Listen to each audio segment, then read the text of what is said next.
Hello दोस्तों, कैसे हैं आप लोग। आई होप आप लोग अच्छे होंगे। आज का जो हमारा टॉपिक है या हमारा जो आज का इशू है वो बेसिकली ये है कि जो गवर्नर ऑफ तमिलनाडु हैं वो अचानक से वॉकआउट क्यों कर गए स्टेट लेजिस्लेटिव असेंबली से, और क्या जो गवर्नर हैं तमिलनाडु के वो तमिलनाडु का नाम चेंज करना चाहते हैं। तो आइए देखते हैं इस इशू के बारे में। दोस्तों, अगर हम देखें स्टेट एग्जीक्यूटिव स्ट्रक्चर के बारे में, तो जो गवर्नर हमारे हैं वो कॉन्स्टिट्यूशनल हेड होते हैं स्टेट एग्जीक्यूटिव के, और इनको नॉमिनेट करते हैं प्रेसिडेंट 5 साल के लिए। और बेसिकली एक गवर्नर होने के लिए जो क्वालिफ़िकेशन रिक्वायर्ड है वो है सिटीज़न ऑफ इंडिया, मतलब इनको सिटीज़न ऑफ इंडिया होना चाहिए। इनकी उम्र 35 साल या 35 साल से ज़्यादा होना चाहिए। ये एक एमपी या एमएलए नहीं होने चाहिए, मतलब अगर एमपी या एमएलए के लिए सिलेक्टेड हैं तो वो गवर्नर के पोस्ट के लिए एलिजिबल नहीं है। और अगर हम चीफ मिनिस्टर की बात करें, जो गवर्नर हैं हमारे वो कॉन्स्टिट्यूशनल हेड ऑफ स्टेट हैं। और चीफ मिनिस्टर की बात करें तो ये chief head of state executive हैं, या तो आप ये कह सकते हैं कि ये हेड ऑफ गवर्नमेंट है और ये हेड ऑफ स्टेट है। मतलब गवर्नर हेड ऑफ स्टेट है और chief minister head of government है। बेसिकली जो जो भी वर्किंग अगर देखें इसकी, तो जो चीफ मिनिस्टर हैं, बेसिकली जो चीफ मिनिस्टर हैं डिसीजंस सारे वही लेते हैं, और गवर्नर रिप्रेजेंट करते हैं किसी भी गवर्नमेंट को। जो भी स्टेट की गवर्नमेंट है उसको असेंबली में रिप्रेजेंट करने का काम गवर्नर का होता है। आइए बेसिकली हम रोल देख लेते हैं कि रोल और क्या पावर्स हैं गवर्नर के और चीफ मिनिस्टर्स के। अगर हम बात करें पावर ऑफ गवर्नर के, अगर हम गवर्नर के पावर के बारे में बात करें तो स्टेट लेजिस्लेटिव असेंबली में जो भी पार्टी मेजॉरिटी में आती है उनके जो लीडर मतलब चीफ मिनिस्टर सीएम को जो अपॉइंट करते हैं वो होते हैं गवर्नर। और सीएम की ही एड एंड एडवाइस के थ्रू ये अपॉइंट करते हैं अदर मिनिस्टर्स को। गवर्नर ही अपॉइंट करते हैं अदर मिनिस्टर्स को और काउंसिल ऑफ मिनिस्टर को। इन केस अगर सीएम लूज़ कर जाते हैं मेजॉरिटी स्टेट लेजिस्लेटिव असेंबली में, तो उस केस में गवर्नर दोबारा से स्टेप इन हो जाते हैं और वो अपॉइंट करते हैं नए सीएम को based on the scenario of legislative assembly. इसका मतलब ये है कि लेजिस्लेटिव असेंबली के सिनेरियो के ऊपर ये डिपेंड करता है कि कौन सी पार्टी का कैंडिडेट सीएम होगा। ये डिपेंड करेगा कि किसकी मेजॉरिटी है स्टेट लेजिस्लेटिव असेंबली में। ओके, नेक्स्ट, अगर गवर्नर प्रेसिडेंट ने अगर स्टेट लेजिस्लेटिव असेंबली को डिसॉल्व कर दिया, उस केस में भी गवर्नर जो हैं वो एडमिनिस्ट्रेशन के चार्ज में आ जाते हैं। और एक बहुत इम्पॉर्टेंट रोल होता है गवर्नर का। कोई भी बिल अगर स्टेट लेजिस्लेटिव असेंबली में पास होना है तो वो बिना गवर्नर के रीड हुए या पास किए बिना वो पास नहीं हो सकता है। इसी वजह से अगर गवर्नर को कोई भी बिल पास नहीं करना होता है तो वो उसे टेबल कर देते हैं। क्योंकि गवर्नर के पास अगर इस चीज़ को थोड़ा समझ लेते हैं, अगर गवर्नर के पास कोई बिल आता है तो वो उसे या तो पास करेंगे और या तो उसे रिजेक्ट करेंगे। अगर उन्होंने उस बिल को पास कर दिया तो उस केस में तो वो बिल पास हो गया, पर अगर उन्होंने रिजेक्ट कर दिया, इस केस में ये बिल दोबारा से स्टेट लेजिस्लेटिव असेंबली के पास जाएगा।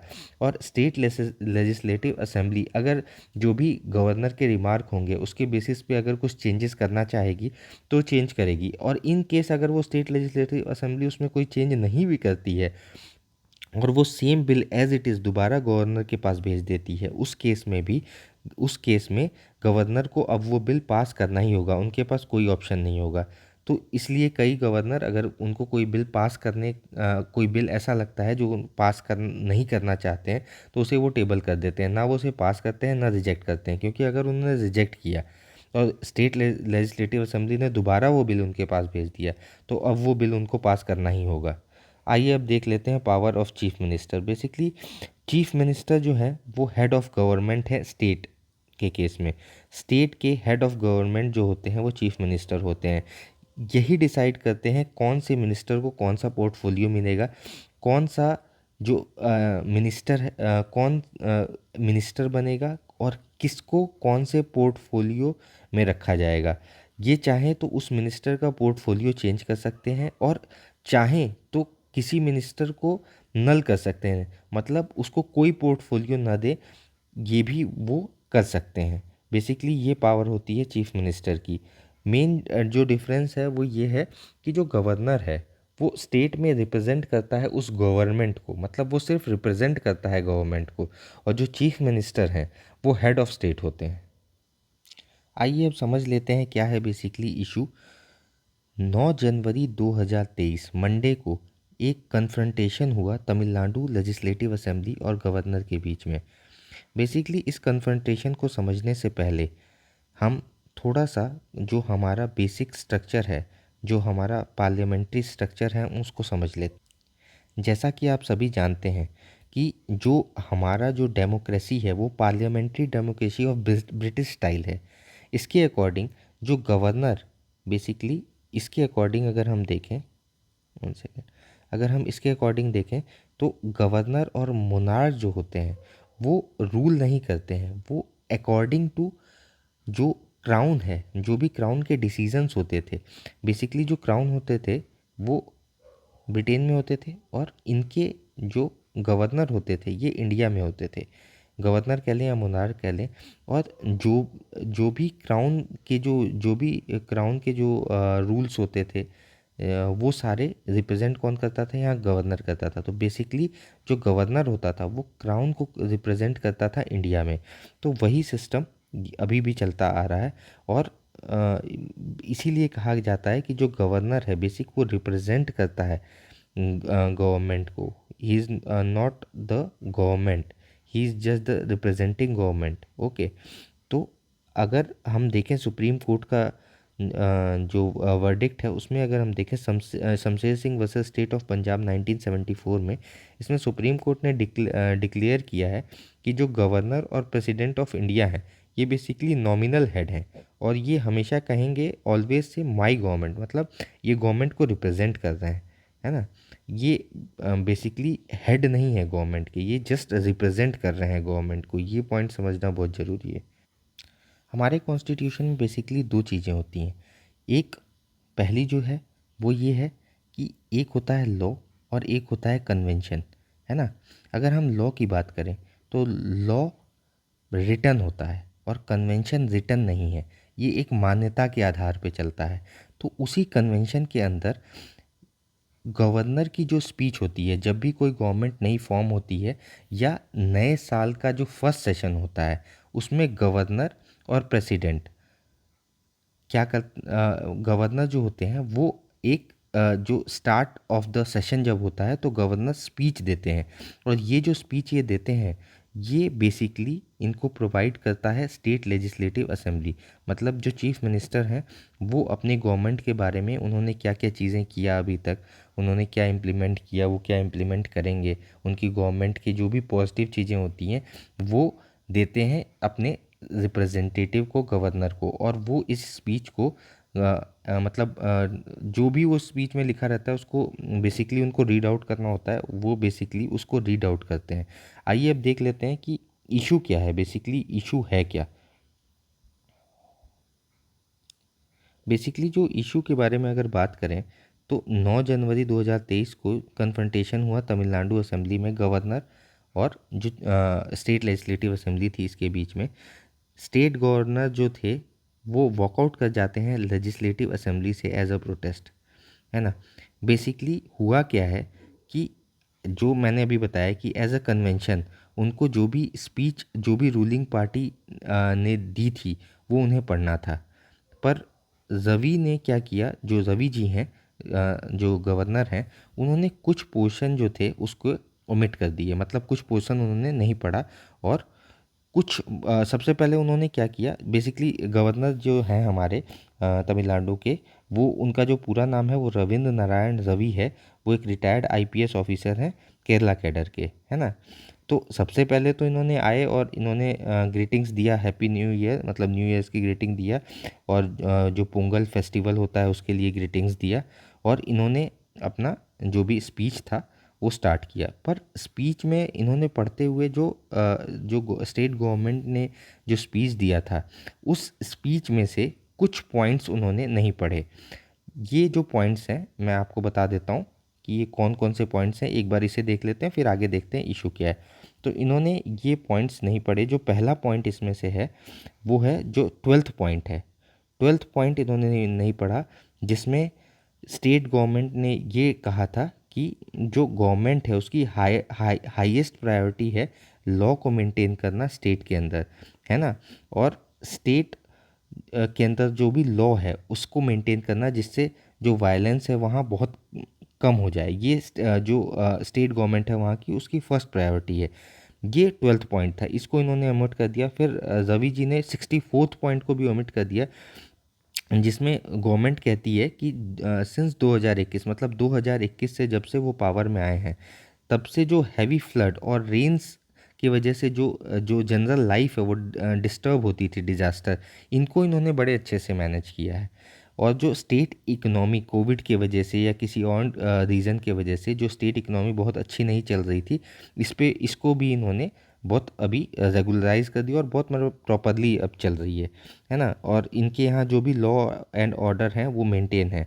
इसके बाद इन्होंने जो 65th पॉइंट दिया था स्टेट गवर्नमेंट ने, उसको इग्नोर कर दिया। इसमें गवर्नमेंट कहती है कि जो सोशल जस्टिस है, सेल्फ रिस्पेक्ट है, इंक्लूसिव ग्रोथ है, इक्विटी है, वुमेन एम्पावरमेंट है, इसको गवर्नमेंट ने ज़्यादा से ज़्यादा बढ़ावा दिया है। इसके साथ साथ इन्होंने क्या किया कि स्वामी विवेकानंद जी का तो नाम लिया, पर जो स्टेट गवर्नमेंट ने जो कुछ नाम बताए थे, जैसे अंबेडकर जी का, पेरियार जी का, और जो भी नाम थे, इन्होंने वो सारे नाम नहीं लिए। सिर्फ एक अंबेडकर जी का, सॉरी, स्वामी विवेकानंद जी का नाम लिया और बाकी लोगों का नाम नहीं लिया। इसके वजह से जो इशू उठा, जैसे ही गवर्नर साहब की जो स्पीच थी वो ख़त्म हुई, जैसे ही ख़त्म हुई और उसके बाद तमिल में उसको ट्रांसलेट किया गया, तो जो चीफ मिनिस्टर हैं, जो तमिलनाडु के चीफ मिनिस्टर हैं स्टैलिन जी, वो खड़े होते हैं और वो एक रेजोल्यूशन ला देते हैं रवि जी के खिलाफ़। और वो ये कहते हैं कि भाई जो स्पीच इन्होंने पढ़ी है इसे हम रिजेक्ट करते हैं, और जो स्पीच हमने लिख के दी है उसी को हम मानेंगे और उसे ही हम गवर्नर एड्रेस के लिए टेबल करते हैं। और जैसे आप जानते हैं कि इनकी मेजॉरिटी है वहाँ पे, तो उसके वजह से ये बिल तुरंत पास भी हुआ। और जैसे ही बेसिकली जो गवर्नर थे वो वहाँ पे मौजूद थे जब ये रेजोल्यूशन आया, तो गवर्नर के खिलाफ़ उनके सामने ये रेजोल्यूशन आया, तो वो अभी स्टैलिन जी बोल ही रहे थे, कंक्लूड अभी इन्होंने नहीं किया था, उससे पहले ही जो रवि हैं, जो बेसिकली गवर्नर हैं, वो वॉकआउट कर देते हैं, वो वहाँ से चले जाते हैं। तो ये बेसिकली जो है इशू उठा है कि जो गवर्नर हैं जो तमिलनाडु के और स्टेट लेजिस्लेटिव असेंबली है, इनके बीच में ये इशू उठा है। और जो स्टेट लेजिस्लेटिव असेंबली है उनका ये कहना है कि भाई गवर्नर जो हैं वो उनको सपोर्ट नहीं कर रहे हैं, और ये बेसिकली बीजेपी की तरफ से वर्क करते हैं और हिंदुत्व की जो आइडियोलॉजी है उसको इम्प्लीमेंट करने की कोशिश ये वहाँ पे करते हैं। और इनका ये भी कहना है कि भाई नवंबर में भी हम गए थे जो प्रेसिडेंट हैं मुर्मू जी उनके पास, इनको हटाने के लिए, क्योंकि ये 20 बिल्स जो मैंने बेसिकली बताया था ना अभी आपको, बिल टेबल करना, तो 20 बिल ऐसे हैं जो अभी तक इन्होंने पास नहीं किए हैं, टेबल करके रखे हुए हैं। 20 बिल जो स्टेट लेजिस्लेटिव असेंबली के हैं इन्होंने पास नहीं किए हैं। और एक वर्डिक्ट और हुआ था 4 जनवरी को, रवि जी ने बेसिकली एक सजेशन दिया था कि जो तमिलनाडु का नाम है उसको तमिज़गाम, सॉरी फॉर द प्रोनाउंसिएशन अगर मैं सही नहीं कर रहा हूँ तो, तमीहगम, तो तमीहगम, इसका बेसिक प्रोनाउंसिएशन मुझे नहीं पता एग्जैक्ट क्या है, तमीहगम, इसको उन्होंने कहा कि इसका नाम चेंज करके तमीहगम कर देते हैं। बेसिकली रवि जी का कहना ये था कि जो तमिलनाडु है इसमें जो वर्ड नाडु है, इसका अगर मीनिंग हम देखें तो इसका मीनिंग होता है या तो लैंड और या तो कंट्री। मतलब अगर इसको हम प्रॉपरली ट्रांसलेट करें तो जो इसका नाम आएगा वो आएगा तमिल लैंड।